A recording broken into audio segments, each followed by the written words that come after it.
So, big welcome to everyone today. I'm really looking forward to this topic because language is something that we all use, and our success in life, relating to other people, doing well in any occupation, going forward with our opportunities into the future, depends on our capacity to use language well and to get through this subject and any subject we do.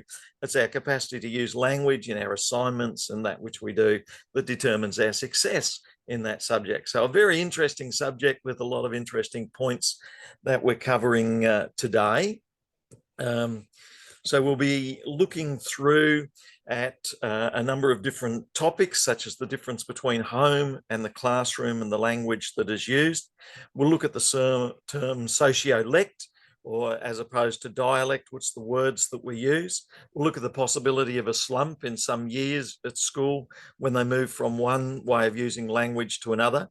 And then we'll also look at theories of reality and language and how to apply it and put it into practice when we do essays. So it should be lots of good fun.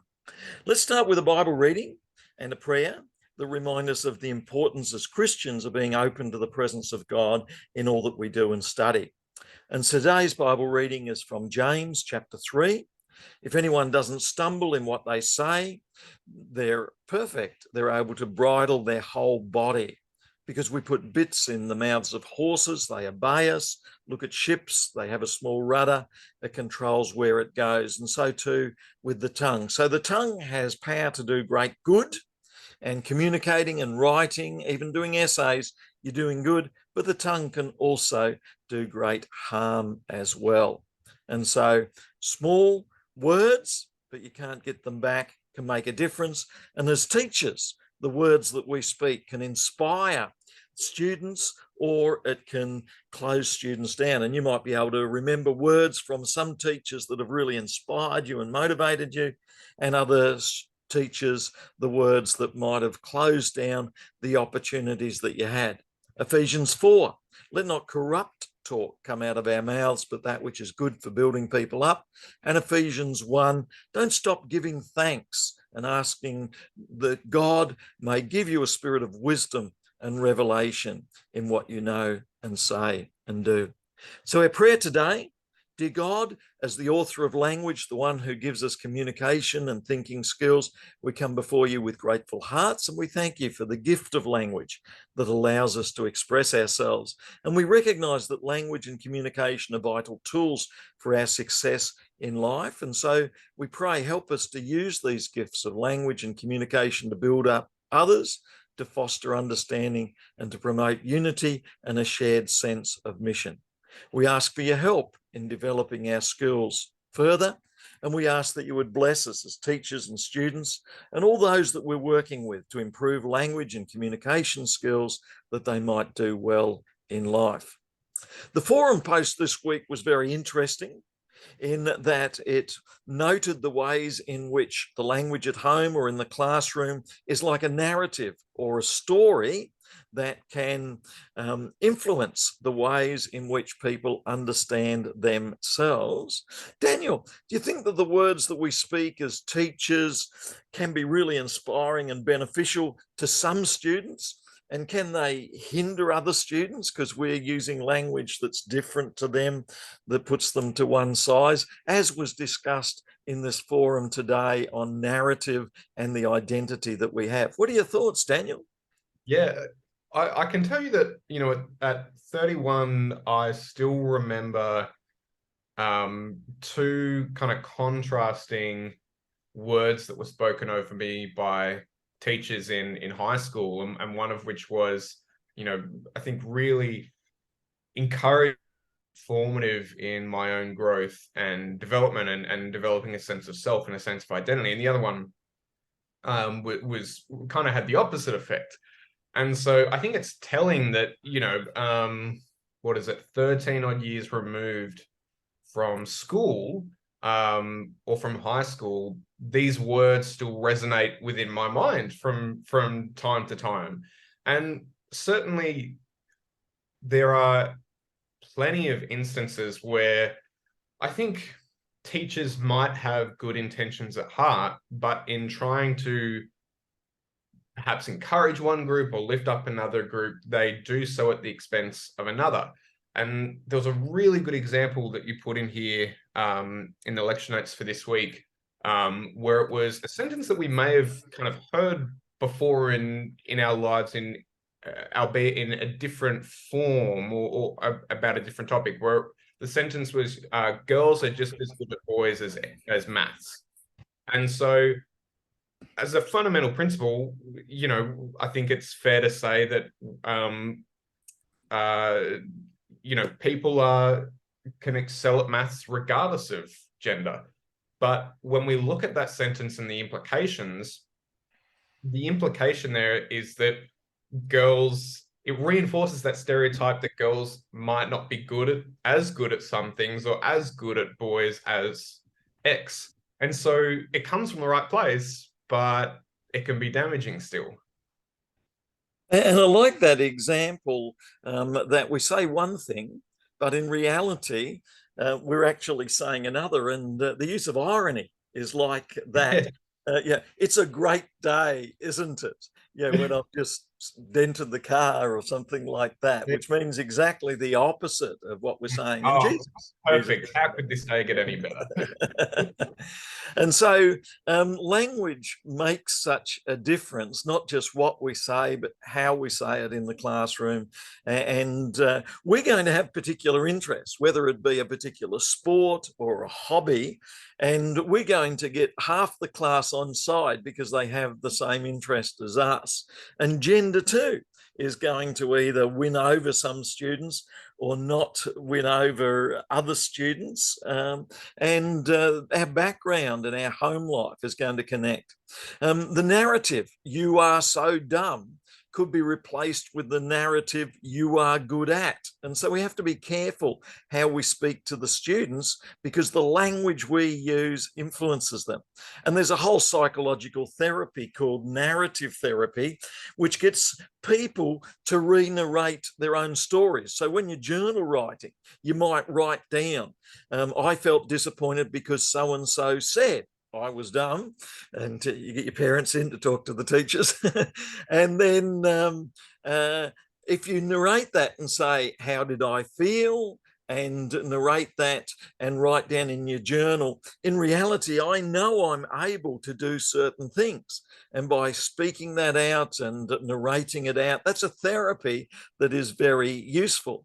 And in this reading today, psychologist Dan McAdams uses the term narrative identity to describe the ways in which words can build people up and their identity and can put people down. And the home life can either build you up or put you down in ways that can be similar to or different to the classroom. And our goal in the classroom is to build people up, to help people author a self that's constructive. Now, of course, there's a danger if you only say positive things. Some parents do that as well, don't they? They say, "You are the most wonderful person ever," and they don't face up to the challenges of life. So you've got to get the balance right. And so this article was very good in reminding us of the way narratives tell a story, and sewing the story shapes the identity and the formation of the people as they grow. And we have to be resilient to face tough narratives, but at the same time, we need to remind ourselves of the positive narratives that help build us up. Daniel, do you ever face negative narratives and re-narrate and tell yourself positive stories? And how does one cope? Because we all face negative narratives from people as well, don't we?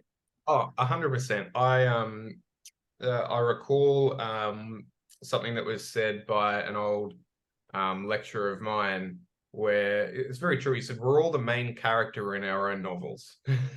And so good. We certainly are. And because of that, we're telling ourselves stories about not just who we are and where we're from, but a lot of the time about where we're headed. Right? Like, especially I guess for our students, the narrative that they have likely constructed about themselves is that they have a calling to become a teacher. And so narratives don't just give us a sense of identity about the past, they give us a sense of identity and promise for the future. And so because of that, when events happen that might be challenging, when certain words are spoken over us, the reason why they can be so threatening is because they threaten the very narrative of our lives and how we've constructed our kind of life path in our heads. And, you know, I don't do it enough. I got to admit, I don't do it enough, Sam, but I try and give myself as much positive self-talk as possible. I've been a bit slack in that area lately, but I was actually thinking, you know, in preparing for this lecture today, I was thinking about narrative theory, or not narrative theory, narrative therapy, I should say, because they're two different things, in particular, and thinking about, for those who are primary school trained, how useful it would be to utilize self-talk exercises in the classroom with students, to get them into the habit of praising themselves when they do something well, reassuring or comforting themselves in a difficult or challenging situation, because, you know, it's a critical life skill to be able to soothe ourselves and, you know, ground ourselves in challenging situations. Yeah, so important to be able to do that, isn't it? To develop that life skill of being able to say, I'm facing challenges. I know I need resilience, but I can remind myself that there are positive skills that I have. And in reading and writing and telling stories in the classroom, we can remind students of stories and narratives that are uplifting. At the same time, we can remind them that we all face negative narratives and stories in our lives. People are going to say negative things about us. We're going to do silly things. And so there are negative stories out there, but we've got to develop skills in bouncing back. And one of those skills is telling positive stories, narratives as well. One of the really interesting concepts that I came across is the concept of sociolect, like dialect, which says that every group, every occupation, doctor and lawyer, has its own language. Different friendship groups have their own language. Two friends may even have a language that only those two people use.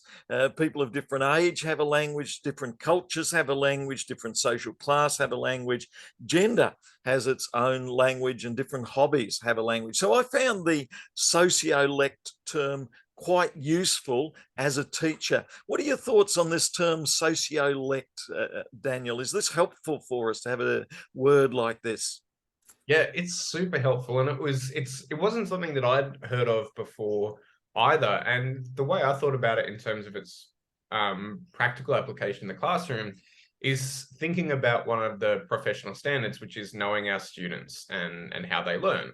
And part of knowing our students is knowing their particular social and cultural backgrounds, and recognizing that within a classroom, we may have students from a variety of different sociolects in that classroom.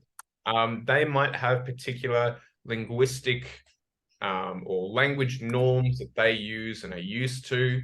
You know, I came across recently as well the term code switching, which refers to when a person goes from one social circle to another social circle, and in doing so, they switch I guess now that we've come across the term sociolect, they switch the sociolect that they are using, because they recognize that within one social circle, there are certain ways of constructing sentences or using slang or phrasing words or whatever that might be different from another social circle.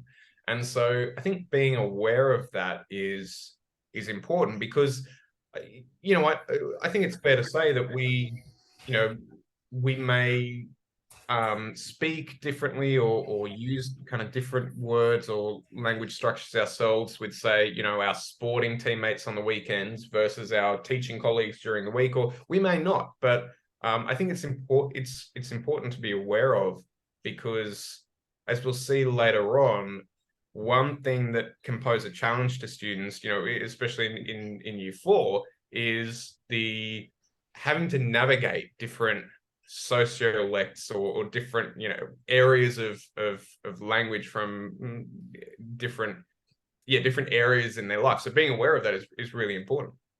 Yeah. And as you say, a knowledge of some of the different sociolects of the students can help the teacher to connect with those students, get them on side. And when they're on side, things will go much more smoothly. And one very useful way to do this is to get the students to share more often about their background in a safe space and to value the different backgrounds and communities and cultures, and to elevate that and to say, look, we value people from different social backgrounds, migrant backgrounds, and we can share with one another about these different backgrounds and what they mean to us. So as we recognize that a huge number of different students are going to have different cultural backgrounds, then the awareness of this can be so useful in the classroom. So teachers need to be aware of the language that different students use, and also the challenges that are faced as students move from their home language to their school language, and from one language group to another social and language group. So that's really worth being aware of. So a teacher's language and expectations can have significant impact on the progress of students. If you're not praising one social group or cultural background, but you are praising another, then you're going to have some students positively responding and others are going to be more negative about it. And Guy writes about this in the article, Situated Language and Learning, and students might want to look that up. And then Wheeler, as you mentioned, writes about code switching, that is using different dialogues. Now, one of the things you mentioned, Daniel, is this grade 4 slump. What is this term that's sometimes called the grade 4 slump in primary school? Yeah, this was really interesting, and it was interesting because I'm a high school trains teacher. So this was not something that I ever experienced as a teacher, but I'm pretty sure I experienced it as a student because I remember there being a harsh transition in a year 4, and this probably explains it. But essentially, what we see is that when students enter year 4, there's a big jump in terms of the complexity of language that is being used in the classroom and used in the curriculum and in the resources and in their textbooks. And so what we see is that in kinder to year 3, the material that they read and encounter and use in the classroom is at relatively the same level of complexity that they would be used to using in the home environment and in their social environments as well. And then when they come into year 4, there's a significant jump in terms of the complexity of the language that they are required to understand and use in the classroom. And the reason for this is because it is a jump in the stages of language development. And so that's why we see a 4th grade slump, because it's a difficult transition to make in terms of that language development, going to a higher level in which there is more complexities in terms of syntax, longer words, sentence structure as well. So this was really interesting to come across as a high school trained teacher who's never had to think about this, but it makes so much sense. And like I said, thinking back, I'm very sure that I experienced this. And we face the same in maybe year 7 or 8 through to year 9 and so on, in that we have these new languages being introduced from new subjects. And in mathematics, we go to algebra and coordinate geometry. And so there's this new language, and you've got to face the challenge if you're going to mature and progress. And so it is a challenge. And then university, we go to first year university where they're quite welcoming. And then second and third year university, they expect us to step up to complex language in our reading and writing. And so it is recognised that at different school year levels, there's going to be challenges as students move to more academic language. And then if students go on to a master's degree, there's an expectation that you'll step up your reading and writing. If you go on to a PhD, step up your reading and writing, move into a new new subject area like medicine or law, there'll be a new language. And did you know that every school may also have its own unique language? In every classroom, you go into the language arts classroom, creative arts classroom, sports classroom, or staff room when they're having a coffee, you might discover that there's different language out.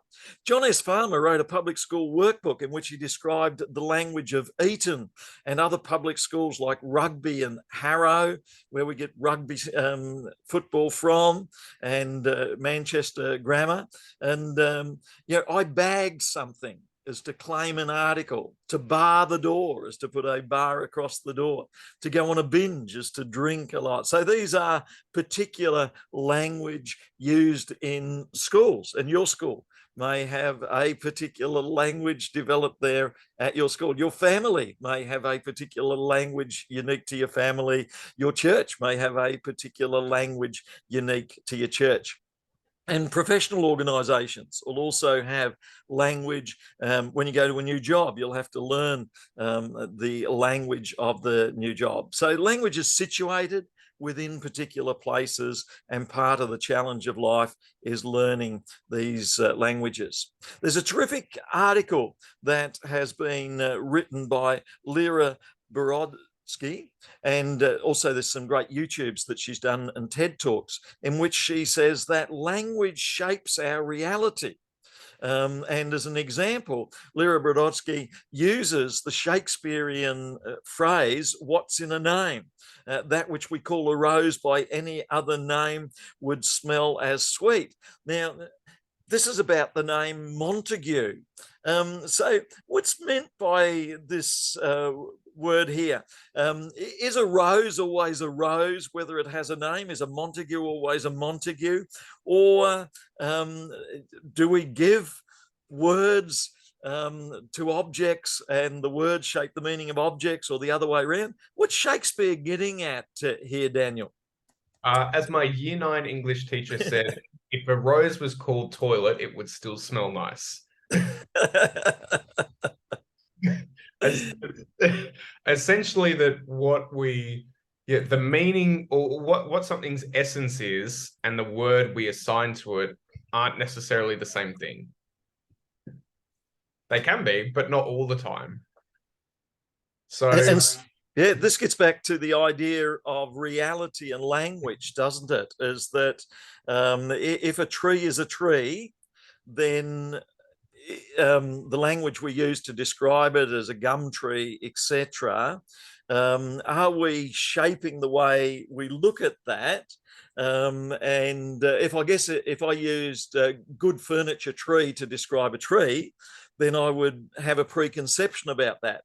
Or if I had wonderful environmentally friendly tree as a way of describing the tree, then my language is shaping the reality, whereas the other way around, I could try and talk about reality and language. Yeah. So, further to that, Daniel? Yeah, I was just thinking of some examples there, particularly animals sprung to mind. And I know that there are animals that sound like they have really cuddly names, but are deadly. But for the life of me, I cannot remember. But the one that came to mind was something like a nurse shark, for example. Now, I'm sure that there's probably a grey nurse shark. There's probably a very logical reason why they're called a grey nurse shark. I could be wrong, but they're not nurses. They're sharks.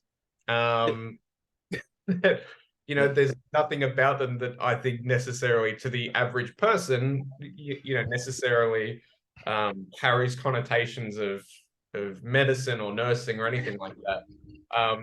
There was a great example I had, and I've forgotten it, but there was a predator that had a very interesting kind of cuddly name, and it escapes me. Let's. Yeah, See, that was scary. Yeah, I must admit, this brings to mind, I went to a dive shop up in Cairns, and I said, tell me what are the places of diving where there are sharks? And I meant, these are the places I want to avoid, because sharks are nasty creatures. And at the dive shop, the owner said, "Oh, you would have a wonderful experience swimming with sharks here. There's another great spot where there's lots of sharks there." And so they're thinking of sharks as cute, cuddly creatures that you love to swim with. And I'm thinking of sharks as ferocious, horrid creatures that I want to get away from. Another experience I had was I was down at Currumbin Wildlife Sanctuary, and I have black crows around my house. And I think black crows are out to get me. That is, they pinch vegetables out of my garden. There's probably nothing nice at all about a black crow. Whereas the Currumbin Wildlife Sanctuary lady said to me that black crows are such wonderful, beautiful creatures. You can commune with them and love them. And so black crow means two totally different concepts to me and to this person. And so this raises the question, is language about reality of black crows and sharks, or is language a construction? And similar, when we as teachers talk about people from one country or another country, Japan or China or New Zealand, we can add a couple of extra words to that to make it sound as though this is a wonderful country and wonderful background, or not so much. And that we might talk about a sport like cycling, and we can use positive words associated with that or negative words. Creates a totally different image. And that's what the Romeo and Juliet script is doing here, is that in this Romeo and Juliet script, they are very much talking about the word Montague and how you would interpret this word Montague, and you know, what's happening, what's going on with the word Montague there.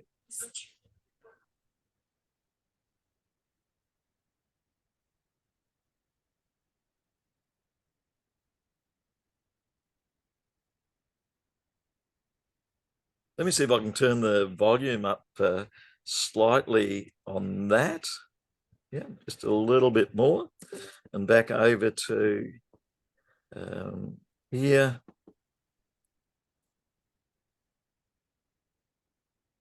She says, "Romeo, Romeo, wherefore art thou Romeo?"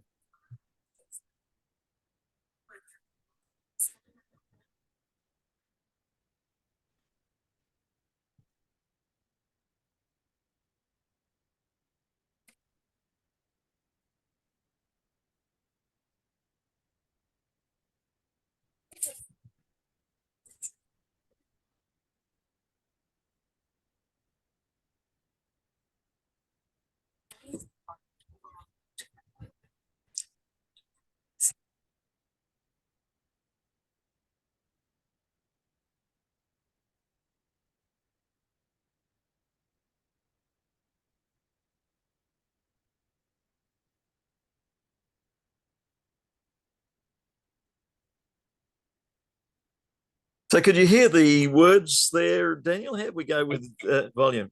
I could a little bit. Some came through and some not as much. I haven't quite. I admit I haven't memorized this particular part of the play, and I was tempted to try and put it into the iambic pentameter in reading it out, but that sounds good. And certainly the words were, "You art thyself not a Montague." And so this raises the question, if you come from Chinese family, Japanese family, New Zealand family, does that define who you are? It is not a hand nor a foot, the name, nor an arm nor a face. And again, is there a difference between family name and the part of the body? What is in a name? And so do names shape the way we see students, the way they see us as teachers? And so it's quite a good example that is used there of the ways in which we can think differently about people. Boroditsky says, human minds have invented not just one cognitive universe, but 7,000. That is, 7,000 languages give us 7,000 ways of looking at the world. I was very interested in the Dick Cheney quail hunting. So Dick Cheney goes hunting, turns around, pulls the trigger, and Harry Whittington that he's hunting with is shot. Now, one could say Cheney shot Whittington. And in some languages, that's what you would say. And Cheney is the direct cause of the accident. And children may know this with their parents. Mother may say, "Did you do this?" "Oh, it just happened." Now, another way of saying this is Whittington got shot by Cheney, which distances the language. And then another one is Whittington got peppered pretty good, which I think was one newspaper had it. And then George Bush said he heard a bird flush, turned around, pulled the trigger, and saw his friend wounded. That is, there's no trouble ascribed to Cheney there. So what's happening when we use language in different ways, Daniel? Yeah, this reminds me of a language structure from Indonesian, which I'll talk about in a sec. But essentially what we're doing is we're emphasizing certain elements of the narrative here and de-emphasizing other elements to kind of, I don't want to say twist the narrative, but present the narrative and the series of events in a particular light or in a particular form. So as we see here, Cheney shot Whittington. We see Cheney as the direct cause. Whittington got shot by Cheney. Cheney's distanced from the outcome, although the Whittington got peppered pretty good, makes it sound like he walked into a spray of bullets and no one else was there. And so this reminds me of a linguistic structure in the Indonesian language where it's considered, if you were to say something like "I washed my car" or I swept the floor, the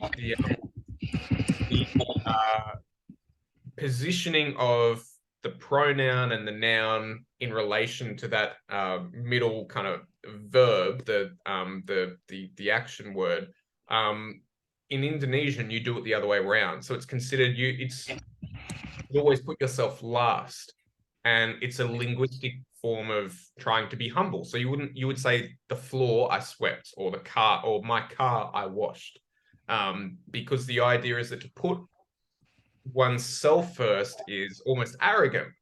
And so it goes back to what we saw here with the Cheney narrative. What are we emphasizing? What are we de-emphasizing? I recall an interesting unrelated but humorous, well, it is related, where interview with George Bush, where he said that after that incident, whenever Cheney walked into a room, he would yell "duck." Which has two meanings. That's the word duck is a great example. Duck can be a noun and duck can be a verb. And so we have this way that language is used. Now, in some languages, if the man breaks a vase, you would say the man broke the vase. In another language, the vase was broken by the man. And I'm told this is a Ming vase of considerable value. So it's a famous photograph. And then the other one, the vase was broke, and it leaves out the person there. And so different ways in which people see things. And I guess we have to remember this as teachers. That is, child spills the paint. You can't change what's happened. You can't cry over spilt milk because it's happened. The paint is spilt. And so is it worth blowing your top at the child? Oh, you're useless, hopeless, or is it better to say, that's understandable? Because if we say that's understandable, the paint is spilt, then we're affirming that it's a safe space where you can experiment, you can have a go, you can knock over min vases. So it's good when we create safe space. Now, the way we label people as, "Oh, you've done it again, you broke it again," or, "Oh, that's okay, accidents happen," this says something about our personalities. This says something about our commitments. And so there's different metaphors that we use, different language that we use to describe complex ideas, like a person breaking a vase. The way we describe criminals, to say that there is a crime wave or a crime spree, or there's a crime epidemic plaguing the city. So we're using language to describe crime in a way that is labeling the criminals. And we can do the same with various other things that are happening in our city. But other people might see crime as thrust upon people. And so certainly the writings of Charles Dickens would see people thrust thrust into places where they fall into criminal activity, not necessarily through a fault with their own. And Charles Dickens is wrestling with those questions. So back to the philosophy of language and words. One way to understand words is realism or naturalism. That is, words describe real objects. Let's focus on that. And that's what philosophy should do. That's what good writing should do. Plato, back in Cratylus, wrote about a philosopher, Cratylus, 2,000 years ago, describing the nature of words and names, saying that they construct meaning. And so the task is the duty to describe what it is. So the task of writing a rose in a garden book is describe the nature of the rose. In a poetry is to describe the beauty of the rose. So in Cratylus, Plato criticizes the idea that some say human conventions can change the meaning of a word like a rose, whereas a conventionalist would say, no, it's a linguistic convention that describes what is happening, and it's true to that particular social group. So as opposed to a realist or essentialist who says this is reality, which Plato described, attacking those who were conventionalists at the time that said, no, we create reality through words.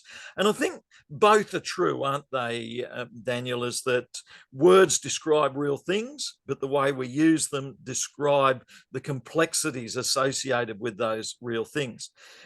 Jesus too uses words in different ways, and he shows the need to go beyond the way the Pharisees and the Sadducees were using words, to use words in real ways, but also to be aware of the implications that come from those words. And if you wanted to look up more, you could look up the philosophy of language at Stanford University or the Internet Encyclopedia of Philosophy. There's a lot of material written on how we understand these two major ways of understanding language, that is reality and also convention or culture that describes reality. So Bertrand Russell said it's the philosopher's job, it's the teacher's job to describe the world as it is. But at the same time, we need to recognize there's emotion, there's blame, there's all sorts of other relational things going on in our use of language. A great little cartoon here. Did you know that the English have over 400 words for the word no? And so it depends. Of course, if you went to a very positive thinking school, there might be 400 words for the word yes, and things are good. Another little cartoon. It seems like language is absolutely necessary to the way we think. So if someone introduces you to new words, like today we have sociolect as a word. So sociolect, that's a new word, and it introduces to a concept that goes with that. So every word we learn new ways we can think. Now, this links to the Sapir-Whorf hypothesis, and Sapir and Whorf are two scholars who said that when we are introduced to language like snow or no or yes, it shapes our perception of reality. So if you go to, say, the Liberal Party gathering, and they introduce you to political words from them, then this language will shape the way you think. And if tomorrow you go to the Labor Party gathering and they introduce a whole new language, you'll think like a Labor Party person.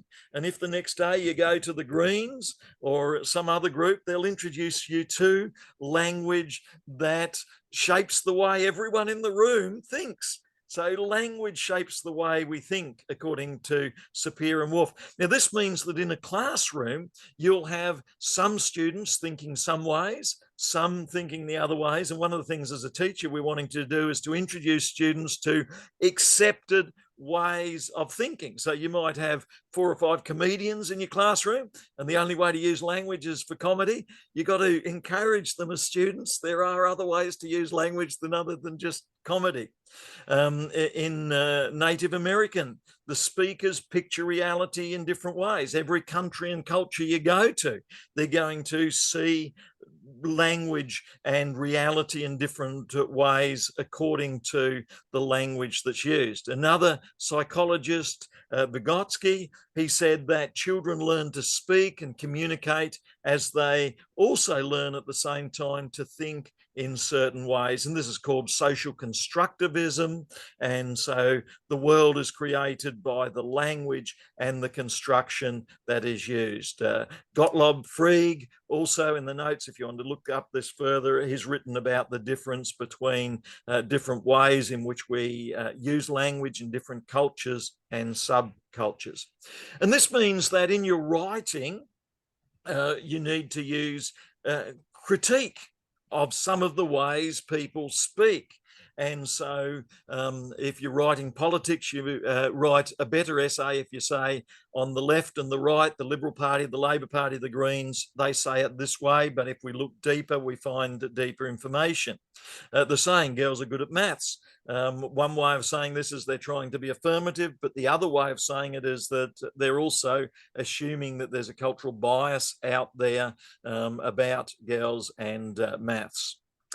Now, another way of viewing language besides reality and social construction, cultural construction, is an emergent perspective, like Piaget says. That is, language grows for you as you get further along. And so school is a place where you introduce students to new ways of thinking, new words, new concepts, so that they can mature in their language use. And I really like this way of thinking about language. That is, language is about our maturity, our capacity to consider a range of different ideas. So it's a maturing process.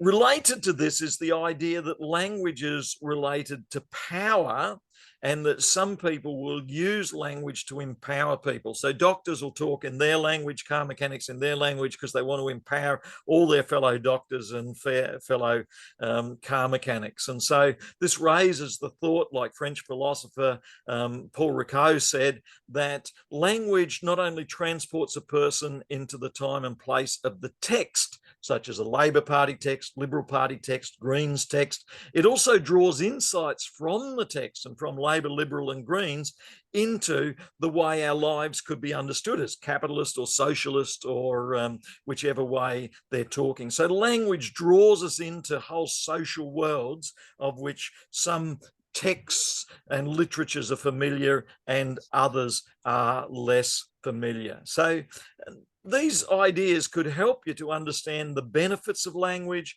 help you to understand the benefits of reading more, help you to understand the ways in which you can grow. At the same time, it's worth looking at language disorders and thinking disorders and all of these other ways. Sometimes people have difficulty the way they see things, the way they hear things, and that can influence their language. So as teachers, we're encouraging our students to grow through engaging with these different sources of language. The second thing we want to do today is to remind students that language helps you think critically. So having good skills in language helps you to explain things, helps you to read complex words, helps you to predict what is going on, helps you to understand that when you encode a message to an interpreter, bits can be lost. So you try and put as much good information into what you're writing. So instead of saying, it is cold today, you could say the weather is cold today, the temperature is cold today. So you put more detail into the language that you send and you listen to feedback. That can all be very useful. As an example, compare the statement, food prices have gone up lately, and fruit and vegetable and meat prices have gone up by 30% due to inflation, and particularly floods in New South Wales and Victoria, and many people are finding it difficult to afford their goods. So this is a more academic sentence. It's got more information in it. The cycles of chemicals are important in an ecosystem. The cycle of carbon and water, important for the survival of plants and animals in an ecosystem. More detail is going to give you better sentences there. Now, this can lead the danger that you might want to sound smart by using bigger words. Our advice is don't. unless you look up the meaning of the word, wrestle with it a bit, understand it, find how it's used. And then when you've mastered the word, then introduce it and use it. Because your professors will say, write with simplicity and clarity. If you throw lots of big words in, the teachers just aren't going to like it. They're going to see challenges. So when you're using words in your essays, avoid ambiguity, define your words, and use sound words there. So be careful with your word choice. There's lots of words that you can use, and words communicate things. So try to avoid ambiguity. Daniel, what would be your thoughts in writing an essay in order to avoid imprecise language and in order to do better at essays? Proofreading.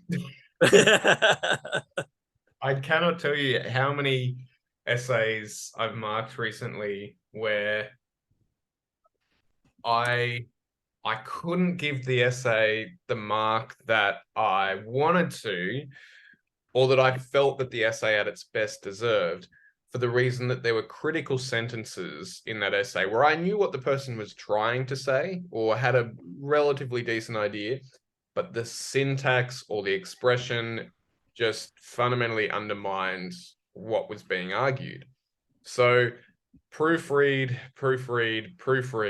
is my first bit of advice. My second bit is to, you know, as teachers, especially those who are training as high school teachers in the humanities, you would have an understanding of things like essay structure and paragraph structure. And it sounds crazy, I know, but who would have thought that these things that we are meant to be teaching to our students might actually help us with our own essays, with our own essay structure? It's hard because, you know, I recognize that, you know, when we're writing ourselves, we sometimes are kind of taking a different perspective as a writer than we would be as a marker.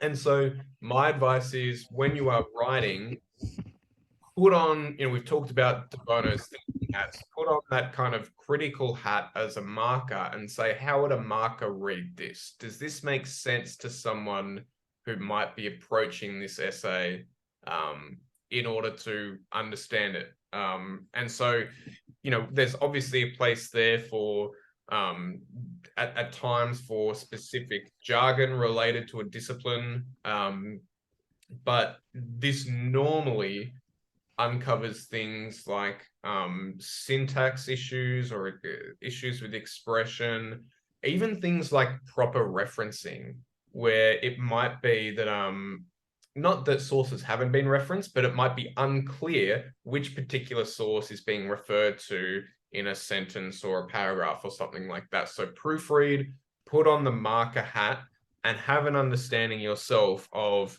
paragraph and essay structure that you would be teaching to your students, because that'll actually help you when you formulate your essay. That's something that I do as well. You know, I'm thinking to myself, how would I be teaching paragraph structure when I write my own work?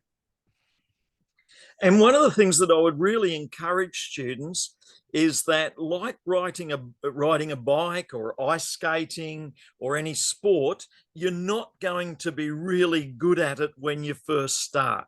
And so when I see a student write an essay, sometimes the first draft can be terrible, and that's 100%. okay. Ours as well, right? Yeah, exactly. And I've written a PhD and a master's, and I still do scholarly publications, but the first draft can be terrible. One of the things that you can do is you can repeat ideas in paragraphs. And one of the things, when you proofread, you go back and you say, hey, I've repeated that idea. So you gather all the material together. And so you might have this page open, and then you'll open up another page, and then you'll take some of this material from here, you put it over on the other page, and eventually you gather all the material about the one little topic together on this other page, and then you prepare one well-developed paragraph about that idea. Because when you're gathering the information, it can be a bit all over the place. So what you say about structure is so important. And I too have found I'd like to give higher grades, but I find if the poor language and poor structure doesn't show their command of the ideas, you can't give the high grades.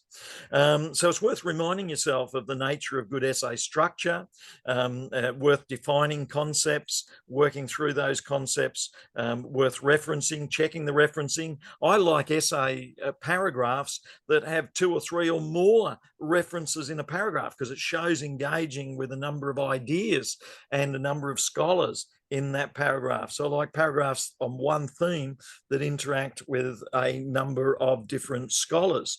The other thing that you can do is that if you type in academic writing skills essay at university in Australia, etc., you'll find that the universities have given lots of guidelines on how to write essays. And so I encourage students every few weeks, go to one of these essay writing centres and remind yourself of what's required in the good structure of an essay. And so if you've got skills in writing, then they're going to really help you a lot. Skills in the structure of writing, skills in how to write effectively, how to develop your paragraphs, how to prepare your arguments. These sort of skills are going to take you a long way. Whatever job you have, whatever piece of writing you do, having these skills in writing are going to be very, very helpful for you. So I think they're great suggestions that you've given, Daniel. Improve your use of language, avoid ambiguity, improve your paragraph writing, improve your way to construct a assignment. Do avoid ambiguity. For instance, crocodile attack puzzle experts. This can mean 2 things, can't it? That is, people who were doing jigsaw puzzles were attacked by crocodiles, or it can mean crocodile attack puzzles experts. Or death happens more slowly than thought, can mean 2 things. British left waffles on Falklands can mean that the left side of the politics is waffling, or it can mean they left their waffles behind on the Falkland Islands. So avoid ambiguities like these. They saw Miss Jones and the dog under the table. They saw Miss Jones, comma, and the dog under the table. Bob tickled the man with the feather duster. Is he tickling the man with the feather duster? Garden path sentences are worth avoiding as well. They lead us the wrong way. For instance, take the sentence, the old man, the boat. You scratch your head over that, don't you? When you realise that an old man, an old person is manning the boat. And so the noun is old and man is the verb. That is, they are manning the boat. And so the horse raced past the barn fell. And so barn fell is actually a concept. The florist sent the flowers, was pleased. Are the flowers pleased, or is the florist pleased? The cotton clothing is made of, grows in Mississippi. And so should be cotton, comma, clothing made of. So garden path sentences lead us the wrong way. So be clear about the words you use, define your words when you can, and you'll do well to remember those concepts. So who controls language? Do you control language? Does reality control the language? Or are there social groups out there, elites who are controlling the language? And so in England, they banned Welsh. And in Australia, they banned certain Aboriginal languages up until the 1970s. And so people are controlling language. Philosopher John Ralston Saul said that the ways language are used can either promote thinking and freedom and opportunity, or it can close down thinking and freedom and opportunity. And he says there are ways our language is being used today by big business and capitalism that's focused on shopping, and television is focused on advertising, because they just want everyone to be a consumer. And so is language just focused on consumption?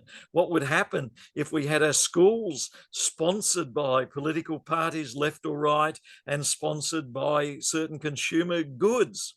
And then, of course, the most famous writing on this is 1984 by George Orwell, in which he connects totalitarianism with the corruption of language. But we have to ask, is language still being corrupted today by the way politicians are using it, by the way certain consumer goods are using language? Someone said even the overuse of abbreviations tends to remove language from the reality. So instead of saying someone's drunk, we could say they're sobriety deprived. Instead of saying that a student fails, we can say that they've achieved a deficiency. Instead of saying they're a janitor, they're environmental hygienist. Instead of saying they're lost, they're temporarily disoriented. So language can shape the way we see the world.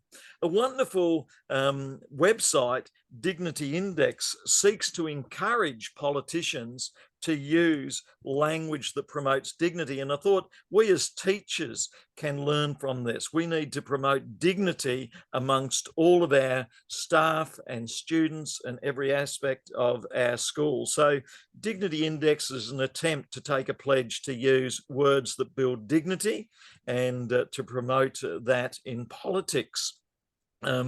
Next week, we'll go on to talk about emotion and language.